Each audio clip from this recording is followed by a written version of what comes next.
Mais um dia de aprendizado com as leituras e pregações da liturgia, sabe? E hoje foi sobre um tema que, nossa, me fez pensar muito. A fé que nos faz ver.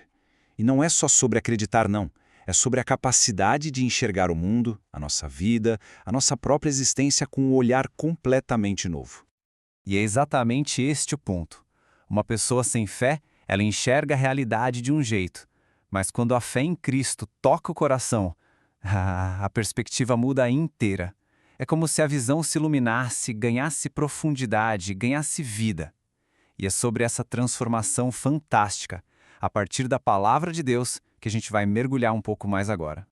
Vamos lá, o Evangelho nos leva para uma cena ali pertinho de Jericó. Jesus está passando e, à beira da estrada, a gente encontra o retrato mais claro da exclusão. Um homem cego pedindo esmolas.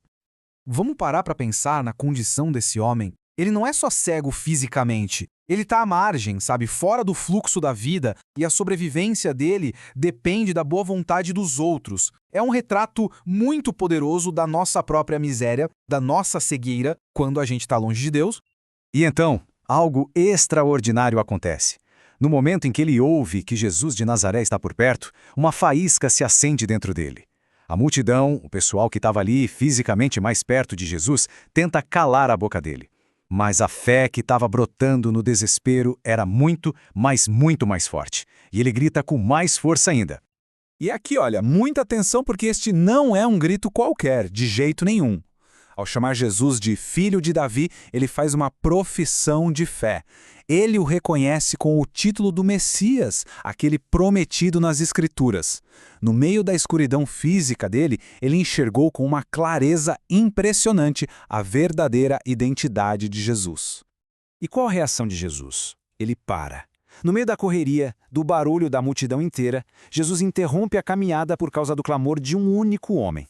Isso revela uma coisa incrível. Para Deus, ninguém é anônimo. Ele escuta o grito pessoal de cada um de nós. Essa pergunta de Jesus é de uma delicadeza, de uma profundidade imensa. É óbvio que ele sabia que o homem era cego, mas Jesus deseja ouvir da nossa boca a expressão do nosso desejo mais profundo. Ele não impõe a cura, ele nos convida a manifestar a nossa fé e a nossa necessidade. E a resposta do homem é simplesmente genial. Ele não pede dinheiro, não pede comida, nem roupa, ele pede o essencial, aquilo que só Deus poderia dar. Senhor, eu quero enxergar de novo. É um pedido cheio de esperança por um recomeço, por uma vida nova. Ele pediu o impossível para aquele a quem tudo é possível. A resposta de Jesus, então, estabelece essa conexão direta entre a cura e a fé daquele homem. Não foi um ato de mágica, sabe? Foi uma resposta a uma fé audaciosa que ousou gritar. E aqui a gente chega no coração da questão, com a luz de um gigante, Santo Efrém. Jesus não diz, a tua fé te curou, mas sim, a tua fé te salvou. A salvação acontece primeiro na alma. A fé devolve a vida interior. A cura física, a visão dos olhos, é uma consequência, é um sinal visível dessa salvação que já tinha acontecido por dentro. O milagre vai muito além de recuperar a vista. O Evangelho diz que, no mesmo instante, ele recuperou a visão e começou a seguir Jesus. Ele deixa de ser o mendigo à beira do caminho para se tornar um discípulo no caminho. Essa é a transformação completa, um despertar para uma nova vida de seguimento. Essa ideia de cegueira não é só física, claro. A primeira leitura de hoje, do livro dos Macabeus, mostra isso. Naquela época, muitos em Israel escolheram uma cegueira espiritual, sabe? Se deixaram levar pelos costumes pagãos, abandonaram a aliança com Deus. Mas outros, com a visão da fé, enxergaram além das aparências. Preferiram morrer a trair a fé, porque os olhos deles estavam fixos na verdade que não passa. E se a gente quer um exemplo luminoso de alguém que viveu essa nova visão da fé de forma radical, basta olhar para Santa Isabel da Hungria, celebrada hoje. Ela é o modelo perfeito de quem não se deixou cegar pelo brilho da riqueza ou do poder. A história da vida dela parece um filme, gente. Uma princesa que, em vez de se apegar ao luxo, tinha olhos para ver Cristo nos pobres e nos doentes. Mesmo quando perdeu tudo e foi expulsa do castelo, a visão da fé dela não só continuou, como ficou ainda mais forte. Sua entrega a Deus e aos mais necessitados foi total, até o fim de sua vida, que foi breve e muito intensa. Tem uma história muito famosa sobre ela que mostra como o próprio céu parecia proteger a sua caridade. Contrariando a corte, ela sempre levava pães escondidos no manto para distribuir aos famintos.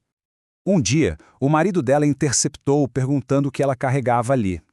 Ao abrir o manto, em vez dos pães, caíram as mais belas rosas, completamente fora de estação. O milagre que protegeu seu gesto de amor. Ela via o rosto do pobre, mas com os olhos da fé, ela enxergava e servia o próprio Cristo.